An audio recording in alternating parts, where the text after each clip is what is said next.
নমস্কার বন্ধুরা, আমি বাজার থেকে ইলিশ মাছ নিয়ে চলে এসেছি। এবার ইলিশ মাছটাকে ভালো করে ধুয়ে নিয়েছি। এই আজকে রান্না করব কাঁচা লঙ্কা দিয়ে আর কালো জিরা দিয়ে ইলিশ মাছের পাতলা ঝোল। পরিমাণ মতো নুন দিতে হবে,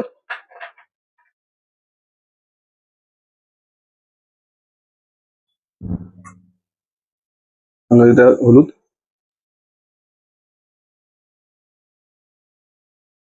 ইলিশ মাছের যে বেগুনগুলো দেবো আমি, এই বেগুনগুলো এভাবে ছোট ছোট করে কেটে নিয়েছি। কেটে নিয়ে এর মধ্যে দিয়ে দেবো নুন আর দেবো হলুদ।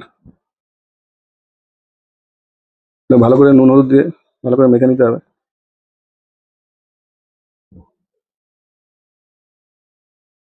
বেগুনটা ভাজার জন্য দিয়ে দেবো সর্ষের তেল। সর্ষের তেলটা গরম হয়ে গেছে, এবার আমরা দিয়ে দেবো বেগুন।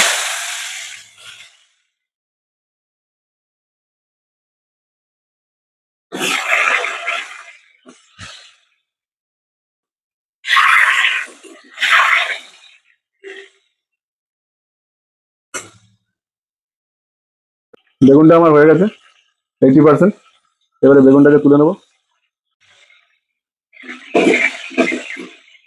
এইভাবে তেলটা যতটা ঝরানো যায় এইভাবে ঝরিয়ে নিতে হবে। মাছের তেলটা গরম হয়ে গেছে, এবারে আমি মাছগুলো তেলে ছেড়ে দেব। এবং মাছগুলো ভাজার সময় সব সময় দেখতে হবে এটা ইলিশ মাছ আছে, তাই যত কম ভাজা যাবে তত ভালো। আমি জাস্ট একটু নাড়িয়ে চাড়িয়ে উঠিয়ে নেব এবং এইভাবে যত গ্যাসের ফ্লেমটা কম করে ভাজা যাবে ততই ভালো।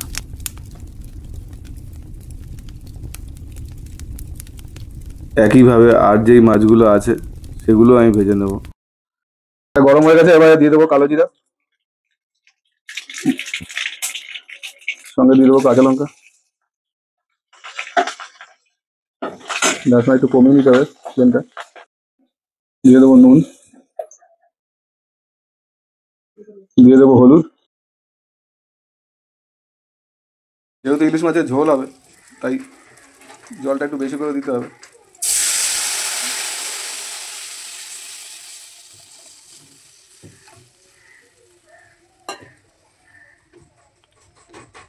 এবারে ঝোলটা ফুটবে, ততক্ষণ আমি ঢেকে রেখে দেবো।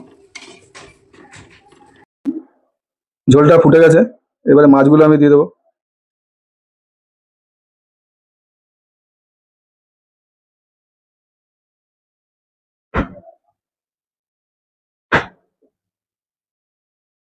এইভাবে সব মাছগুলো আমি দিয়ে দিলাম।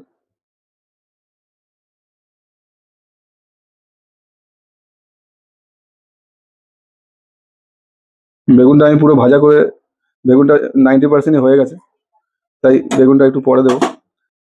মাছের ঝোলটা ফুটে গেছে, এবার এর মধ্যে আমি দিয়ে দেবো বেগুনটা। বেগুনটা আমার 90%ই হয়ে গেছে।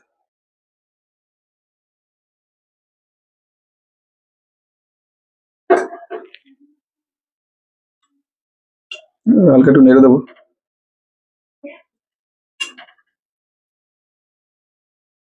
ঝোলও আমি অনেক রেখেছি।